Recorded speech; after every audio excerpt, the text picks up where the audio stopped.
Hello, this is question 7 from the 2012 Maths. We've got Amy and Brian playing a game as follows. So they take it in turns to write down a number from the set 0, 1, 2.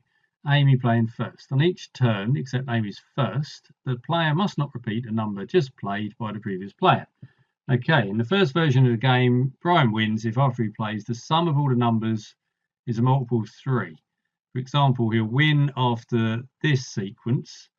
So at the end of his turn there, adds up to 2, then 5, then 6. We get a multiple of 3 and he wins. Okay, which is what they're saying. Right, and Amy wins if Brian has not won within 5 rounds, for example, after this. So that's 2, that's 5, that's 8, that's 10, that's 13. None of them are multiple of 3. Right, it seems to be in Brian's favour. Show that if Amy starts, I mean, it might not be, but it seems to be. Show that if Amy starts by playing either 1 or 2, then Brian can immediately win. Well, that doesn't take much to show, does it? Because it could be 1, 2 or 2, 1, both of which add up to 3. So that's the first part. Put them in boxes, like their notation. Suppose instead Amy starts by playing 0. Show that Brian can always win within 2 rounds. Right, so permutations here. So 0, he's either got to play a 1, or he's got to play a 2 because he can't play a 0. Then Amy can play either a 2 or, she could do another 0, couldn't she? So if we've got those, then he'll play a 0 and that'll be a win, or a 2 and that'll be a win. Here she can do a 1 or a 0, in which case a 1 or a 0 would also be a win after 2 rounds. There we go. They now decide to change the rule so that Brian wins if after he plays the sum is now 1 less than a multiple of 3. Right. Amy wins if Brian has not won within 5 rounds.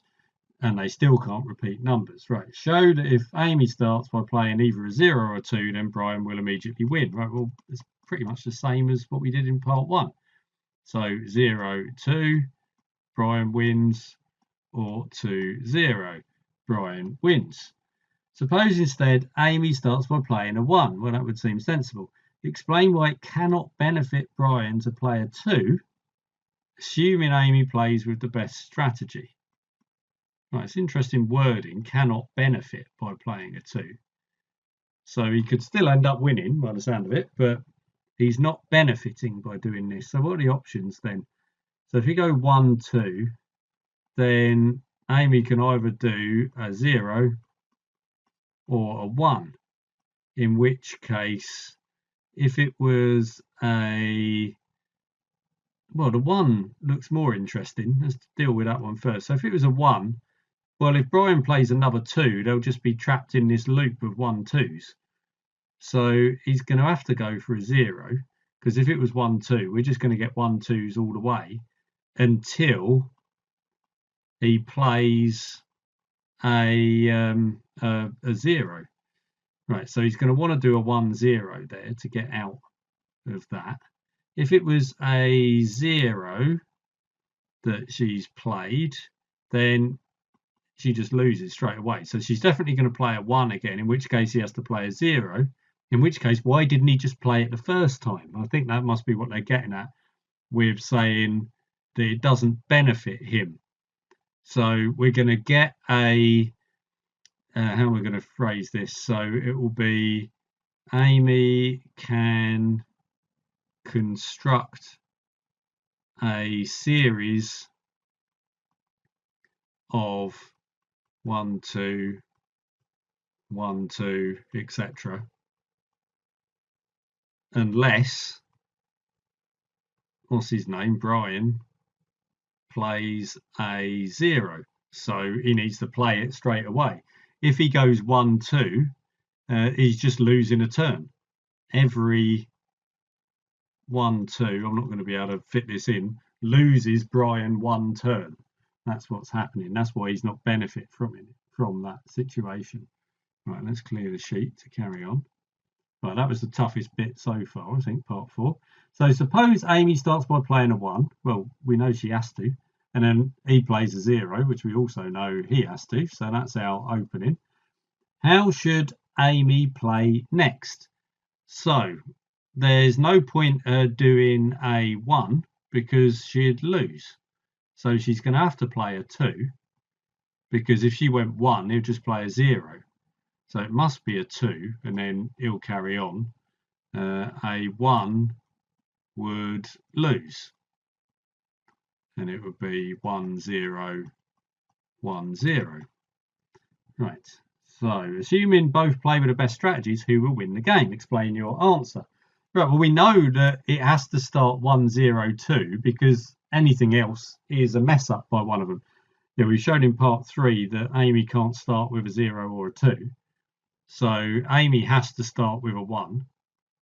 So let's put that in first of all. From 3, A must start with a 1. Then from part 4, B must play a 0. And then from part 5, A must play 2. So we started off 1 0 2. So what could happen now after this then? So well, there's a choice. So B's either got to play a 1 or a 0. That has got to be what happens next. So what is going to go on then? What is the difference between these? Yeah, this has got the same set. This is part 4 all over again. This is part 4, yeah. So if B plays, because what we noticed in part 4 is if you end up just creating multiples of 3, you're back at the starting point. That was a problem with doing a 1 2, wasn't it? The 1 2 1 2 1 2, you're just always there on a multiple of 3, and you start on 0, but that is a multiple of 3. So yes, if B plays 0, then essentially back to starting point. And then Amy will just play a 1 again with 2 turns lost. Therefore, B plays a 1. So that means we've now got 1 0 2 1. So what's going to happen next? So we're on a total now of 4. So she can't play a 0, because that would then put things onto, well, yeah, he could then just play a 1 and then win it. So A cannot play 0. B plays 1 and wins. So therefore A plays a 2. Okay, so what happens now? So we're now on 1 0 2 1, and then we've got a 2. So right, what's going on with this then? So if we've got 1 0, so what's this adding up to? This is adding up to 6. So if he plays a 0, we're back at the start. If he plays a 1, we're in a 2 1 loop. So yeah, B's in a mess. If B plays a 0, then back to start. If B plays a 1, then we're in a 1 2 loop. So A must win. That's the only thing that can ever happen. B just can't get there in this particular game. So therefore A wins.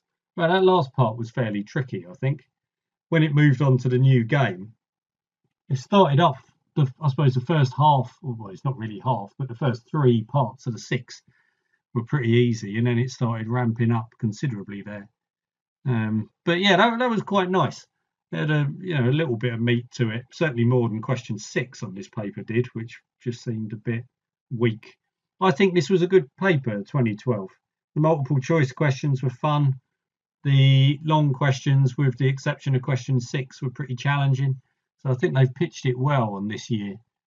So it was a good year all round in 2012. I know the physics paper, the 2012 physics paper, was a good one as well. Maybe a little bit too difficult, the physics one, the PAT one from 2012. But this one was nice. I quite like this.